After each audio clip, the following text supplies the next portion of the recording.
Look to Brussels, where EU commissars warn citizens that they intend to shut down social media during times of civil unrest the moment they spot what they've judged to be, quote, hateful content. Or to this very country, where police have carried out raids against citizens suspected of posting anti-feminist comments online as part of, quote, combating misogyny on the internet, a day of action. I look to Sweden, where 2 weeks ago the government convicted a Christian activist for participating in Koran burnings that resulted in his friend's murder. And as the judge in his case chillingly noted, Sweden's laws to supposedly protect free expression do not, in fact, grant, and I'm quoting, a free pass to do or say anything without risking offending the group that holds that belief. And perhaps most concerningly, I look to our very dear friends, the United Kingdom, where the backslide away from conscience rights has placed the basic liberties of religious Britons in particular in the crosshairs. A little over 2 years ago, the British government charged Adam Smith Connor, a 51-year-old physiotherapist and an Army veteran, with the heinous crime of standing 50 meters from an abortion clinic and silently praying for 3 minutes. Not obstructing anyone, not interacting with anyone, just silently praying on his own. And after British law enforcement spotted him and demanded to know what he was praying for, Adam replied simply, it was on behalf of the unborn son he and his former girlfriend had aborted years before. Now, the officers were not moved. Adam was found guilty of breaking the government's new buffer zones law, which criminalizes silent prayer and other actions that could influence a person's decision within 200 meters of an abortion facility. He was sentenced to pay thousands of pounds in legal costs to the prosecution. Now, I wish I could say that this was a fluke, a one-off crazy example of a badly written law being enacted against a single person. But no, this last October, just a few months ago, the Scottish government began distributing letters to citizens whose houses lay within so-called safe access zones, warning them that even private prayer within their own homes may amount to breaking the law. Naturally, the government urged readers to report any fellow citizens suspected guilty of thought crime. In Britain and across Europe, free speech, I fear, is in retreat. Boom. Well done, JD. Something that needs to be said. I mean, see, so America really leads the world. Like we're just talking about parents, how parents are supposed to be a role model. Even though we're a younger country than a lot of these European countries, we have the ability to be sort of the role model. Like we set the tone of the world. And the reason that Europe has gotten so woke over the last, I don't know, 20 years or so is because America's led it there. Like if America had a Trump mindset the last 20 years, Europe wouldn't be where it is. Because Europe sort of lives and dies with the US in terms of like military support, financial support, being part of NATO, being part of the United Nations, stuff like WHO, all these organizations. Europe is so dependent on America, it's insane. So I think we have the ability to save Europe if we stay firm in saying things like this. Like look what Europe was doing to our tech companies. Trump called that out at Davos. I showed it before a few weeks ago. Like he was talking about how our big tech companies like Facebook, X, whatever, they're getting these giant fines from these European countries. Like that's bullying. We've been allowing them to bully our countries, and we have all the leverage. And Misty, by the way, don't be embarrassed. I'm sorry if I embarrassed you, but take it as a badge of honor. I think that, like we're talking about role models, like the things you say in here, love it, and you're a role model for the way that I, wish that more women would be. So seriously, take it as a badge of honor. I cannot just ignore what we heard before. I cannot not comment on the speech we heard by the US Vice President. We fight for your right to be against us. That is the motto, one of the mottos of the Bundeswehr, and it stands for our democracy. This democracy that was just called into question by the US Vice President, and not just the German democracy, but Europe as a whole. He spoke of the annulment of democracy, and if I understood him correctly, he compares the condition of Europe with the condition that prevails in some authoritarian regimes. Ladies and gentlemen, this is not acceptable.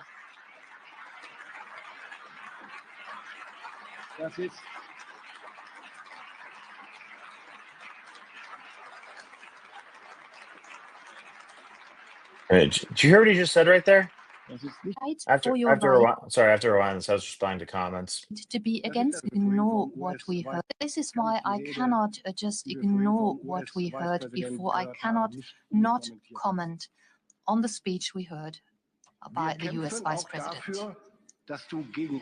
We fight for your right to be against us.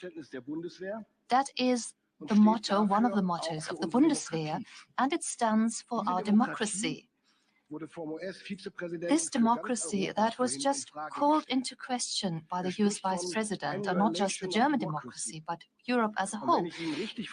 He spoke of the annulment of democracy, and if I understood him correctly, he compares the condition of Europe with the condition that prevails in some authoritarian regimes. Ladies and gentlemen, this is not acceptable.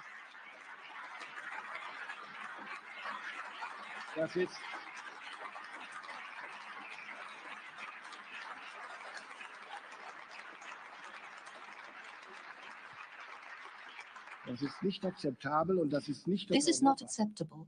This is not the Europe, not the democracy where I live and where I conduct my election campaign right now. And this is not the democracy that I witness every day in our parliament. In our democracy, every opinion has a voice, and it makes it possible for parties that are partly extremist, such as the AfD, and they can campaign just as any other party.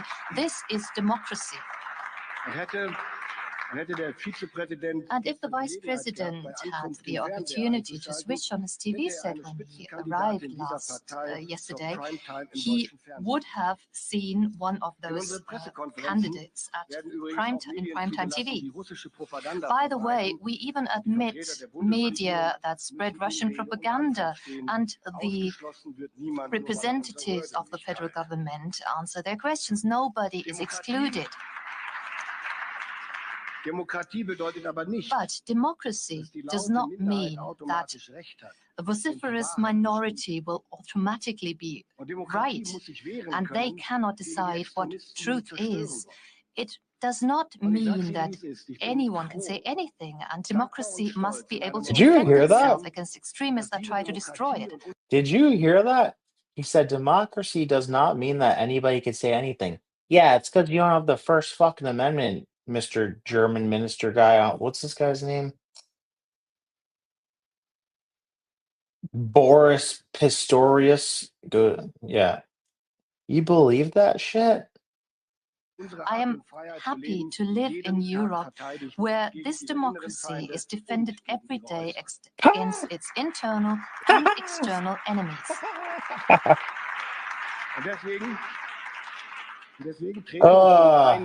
And therefore, I would like to explicitly contradict and oppose the impression that Vice President Vance suggested here, that our democracies oppress and silence minorities. Do you know how many things are illegal in Germany when it comes to speech, thought, and opinions? Like, it is crazy. It's like almost like the Middle East in a lot of ways. And like there is a thing where they arrested an old lady about saying certain things about things that happened during World War II. Like that level of censorship. Germany is wild right now. We not only know against whom we defend our countries, but also what we defend it for. It's for democracy, for freedom of opinion, for the rule of law, and the dignity of each and every one, ladies and gentlemen. Ladies and gentlemen, but unlike the Vice President, I would also like to focus my speech on the most pressing questions of European and transatlantic security. The last days have confirmed what many had speculated for months. The United States are pushing for a quick peace settlement between Russia and Ukraine, and they expect Europe to take the lead in securing any agreement that follows. Dude, what are you talking about? You couldn't secure your freaking back door if you wanted to. All right, guys. I suppose I have to take a minute to show how battered Europe's military has become since they started mooching off of us after the collapse of the Soviet Union. Let's see. There's this great article about this. Let's see if I could find it. What the hell was it? Let's see how good the photographic memory is today. Europe depleted military since 1991. There's a think tank that did a great breakdown on this. What the hell was it? What was it? Mm,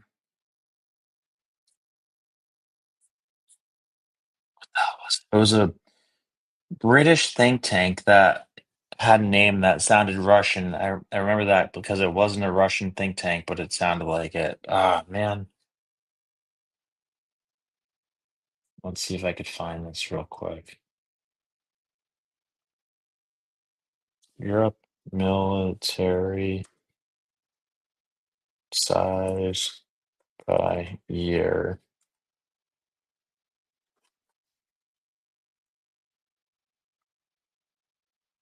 Let's see if this does it. Okay. Mm, what do we got here? Okay. Let's go France. All right, there we go. France. Um, so it was come on. 500,000 in 91. Now it's at 304,000. So shrank by almost 50%. What else we got? Where's UK? There we go. Yeah, look at the UK. 308,000 in 1990. Today, 149,000. So cut in half. Literally cut in half. By the way, our military is a couple million. What else can we look at? Germany. Where's Germany? Ha! Look at this. 545,000 1990.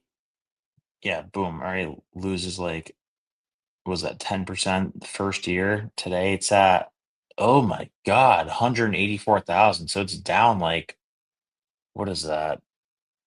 60%? 80%? That's bad. Poland's the only one that's really increased over the last couple of years. See where Denmark's at. Oh, by the way, gotta give a quick shout out to Denmark for saying the stupidest thing of the week. Watch what Denmark freaking said about to try to like counter what we're saying about Greenland right now. Denmark, California. This is rich. Denmark wants to buy California from Trump as a response or retaliation to um in response to Trump talking about buying Greenland from Denmark. Quote, we're pretty sure he'd be willing to part with it for the right price, and online petition circulated on the website Denmark. All right, Denmark. California's like the fourth biggest GDP in the world, like infinitely bigger. Like, let's see what they say here, and then we're gonna look at the GDPs and like try to comprehend how they're saying this. Maybe it's like a JB Pritzker thing where they just want to say something stupid, but a not so serious plan for Denmark to take California off the hands of the United States is gaining some pretty serious online traction. The tongue in cheek campaign, which claims to be 100% real in our dreams, okay, comes as Trump and his allies have made it abundantly clear his interest in Greenland, not a joke, ever since Trump took office, blah, blah, blah. Okay, so yeah, they're acknowledging it's a joke. Petition Secretarial petition filled with all sorts of silly reasons why Denmark will bomb by California. All right, so it's not a serious thing. All right, let's see. California GDP. California's GDP 4.8 trillion, which, by the way, I'm pretty sure is bigger than Russia's. Let's look at Denmark just quick. Denmark GDP. Okay, I thought I typed in Denmark GDP. Denmark GDP. Wait, what? Denmark's GDP is like 10% the size of California's. Like, California can buy Denmark 10 times. Oh, man. Hey, Denmark, why don't you go sit down in the corner and let the grown-ups talk, okay? All right, now that we got that out of the way, let's go to something more serious, like Senator Mike Lee saying it is time to exit NATO in response to the stupid nonsense that the German minister had said. So, yeah, in response to this speech we just saw, Mike Lee says it's time for the U.S. to leave NATO. Share if you agree. How many shares has it got?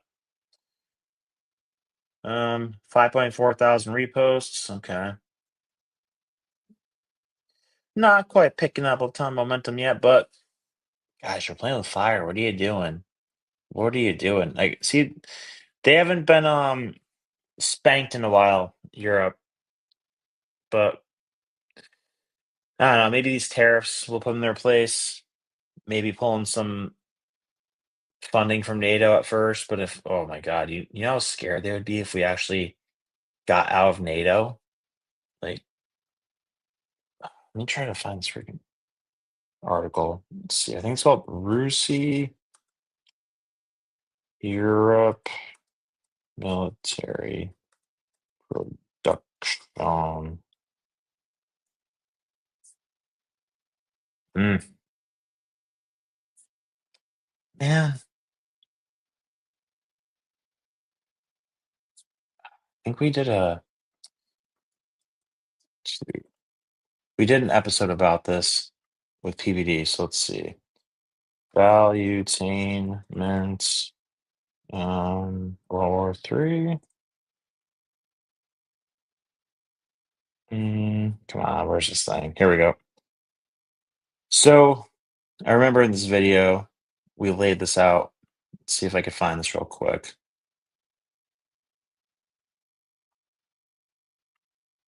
You gotta see it. This is wild.